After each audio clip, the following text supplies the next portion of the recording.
আসসালামু আলাইকুম, কেমন আছেন সবাই? সবাইকে আমন্ত্রণ জানাচ্ছি জারাস কিচেন অ্যান্ড ব্লগ চ্যানেলে। আশা করছি সবাই অনেক ভালো আছেন। আবারও একটা নতুন ভিডিও নিয়ে আসলাম আপনাদের সামনে। আর আজকের ভিডিওটা শুরু করছি সকালবেলা থেকে। আজকের ভিডিওটা শুরু করেছি একদম সকালবেলা থেকে। ঘুম থেকে উঠে এসে রান্নাঘরে কাজকর্ম শুরু করে দিয়েছি। আর রান্না বসিয়েছি, এক পাশে ডিম দিয়ে চিচিঙ্গা ভাজি করছি, আর এক পাশের চুলায় বসিয়েছি খাসির মাথার মাংস, সেটাকে কষিয়ে নিচ্ছিলাম। আর এদিকে দেখেন কত কিছু জমা হয়ে আছে, এগুলোকে এখন পরিষ্কার করতে হবে। তো এরপর আর কোনো ভিডিও ক্লিপস নেওয়া হয় নাই, শুক্রবারের দিন ছিল আর অনেক ব্যস্ত ছিলাম। তো যাই হোক, এইটা ছিল বিকালবেলা, আমি জারামণিকে নিয়ে বাইরে যাব সেই জন্য বেরিয়ে যাচ্ছি। উঠোনটা ভেজা দেখে মনে হচ্ছে বৃষ্টি হয়ে গেছে। আসলে ট্যাঙ্কিতে পানির সময় পাইপ দিয়ে পানি পড়ে উঠোনটা ভিজে গেছে। আমি আগেই বেরিয়ে গেছি আর এই তো জারামণিও চলে আসলো। আসলে শুক্রবারের দিনটা না জারামণির জন্য বরাদ্দ থাকে, বিকালবেলাটা আর কি। ওকে নিয়ে একটু বাইরে যায়, যেহেতু সারা সপ্তাহ সময় পায় না, তাই শুক্রবারের দিন বিকালটা ওর একটু বাইরে খাওয়া দাওয়া, একটু ঘোরা, এইটুকুই। যদিও এটা আমাদের ছোট শহর, তেমন কোনো ঘোরার জায়গা নেই, তবে বাইরে গিয়ে একটু ওর পছন্দ মতো খাবার খেলেই ও খুশি। এই জন্য আর কি ওকে বাইরে নিয়ে যাওয়া হয় প্রতি শুক্রবারে। সঙ্গে আমারও ঘোরা হয়।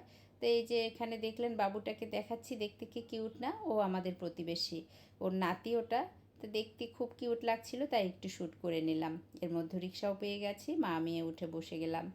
আসলে আমাদের শহর কেন্দ্রিক বাড়িঘরগুলো এমন অবস্থা, জায়গা নেই বাচ্চাদের একটু খেলাধুলা করার জন্য। আমরা কিন্তু অলরেডি বাইরে চলে এসেছি, আর এখানে এসে তো ভাবির সঙ্গে দেখা হয়ে গেল। তো ওনাকেও সঙ্গে নিয়ে নিলাম, আর ওই তো ওনার কিউট বেবিটা। সবাই মিলে একসঙ্গে কিন্তু আমরা হোটেলে চলে এসেছি। আর এখানে এসে জারামণির পছন্দের খাবার, পরোটা, সবজি, চা, এগুলো অর্ডার দেওয়া হয়ে গেছে। তো এখানে পরোটা আর সবজি চলে এসেছে, আমরা খাচ্ছিলাম আর গল্প করছিলাম। এই যে আমার সঙ্গে যে ভাবি আছে, ওনার সাথে আমার পরিচয় প্রায় বছর দেড়েক হচ্ছে। তো এখন একটা ভালো সম্পর্ক হয়ে গেছে। এই ভাবি কিন্তু বয়সে আমার থেকে অনেক ছোট, আর উনি একজন নারী উদ্যোক্তা, বাসায় বসেই 3 পিসের বিজনেস করেন, যেটাকে আমি ভীষণ অ্যাপ্রিসিয়েট করি। তো আমার বেশিরভাগ কাপড় চোপড় প্রায় ওনার কাছ থেকেই নেওয়া হয়, আর এইভাবেই সম্পর্কটা তৈরি হয়ে গেছে। সত্যি কথা বলতে কি, জীবনের প্রত্যেকটা মোড়েই আমাদের নতুন নতুন মানুষের সাথে আলাপ হয়। কারোর সাথে ভালো সম্পর্ক তৈরি হয়, কারোর সাথে হয়তো শুধু হাই হ্যালো এরকম একটা সম্পর্ক হয়। তো যাই হোক, এখানে আমাদের চাটাও এসে গেছে, আর আমরা কিন্তু বাকি পরোটাটা রেখেছি চা দিয়ে খাওয়ার জন্য। আপনাদের কি ভালো লাগে? আমার তো ভীষণ ভালো লাগে চায়ের মধ্যে পাউরুটি ডুবিয়ে খেতে এবং পরোটা ভিজিয়ে খেতে, কিংবা রুটি। আমার অনেক মজা লাগে। আমাদের খাওয়া দাওয়া কিন্তু শেষ। তারপরও আমরা কিছুক্ষণ বসেছিলাম, গল্প করলাম। তারপর কিন্তু আমরা এখান থেকে বেরিয়ে এসেছি। অন্ধকার হয়ে গেছে, তো তাড়াতাড়ি বাড়ি যাব এরকমই একটা ব্যাপার ছিল। কিন্তু যখন আমরা আমাদের মোড়ে চলে এসেছি, যেখান থেকে রিকশায় ওঠার কথা, ওখানে এসে আমাদের আর একজন ভাবির সঙ্গে দেখা হয়ে গেল। আর তার বাসা ছিল এই রোডের পাশেই। উনি খুব জোর করে ওনার বাসায় নিয়ে এসেছেন। আর এই তো এখানে এসে দেখছি উনি অনেকগুলো গজ কাপড় কিনে এনেছে, সেগুলো আমাদেরকে দেখাচ্ছিল যে কেমন হয়েছে। ওনার মেয়ে আছে, তার জন্য কাপড়গুলো কেনা হয়েছে, সেগুলো আর কি দেখাচ্ছিল। তো আমার কাছে বেশ ভালোই লেগেছে গজ কাপড়গুলো।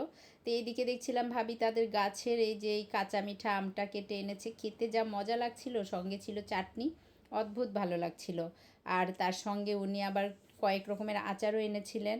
এটা ছিল বড়াইয়ের আচার, খেতে কিন্তু অনেক মজা ছিল। সঙ্গে ছিল আমের ঝুরি আচার, তবে সেটা আমি শ্যুট করতে পারি নাই। আমার মনে হয়েছিল যে আমি শ্যুট করছি, কিন্তু পরে আমি ভিডিওটা খুঁজে পাই নাই। তো যাই হোক, আচারগুলো অনেক মজার ছিল। আর এখানে কিন্তু আমরা অনেকটা সময় ছিলাম। আর এই ভাবি হচ্ছে আমার ছেলের বন্ধুর মা, আর ইনি ভীষণ মজার মানুষ, কিছুতেই ছাড়ছিলেন না, বারবার রাতে খাওয়ার জন্য জেদ করছিলেন, কিন্তু আমরা সেটাকে অ্যাভয়েড করেছি। অনেক রিকোয়েস্ট করে ওখান থেকে আর কি চলে আসতে হয়েছিল আমাদেরকে।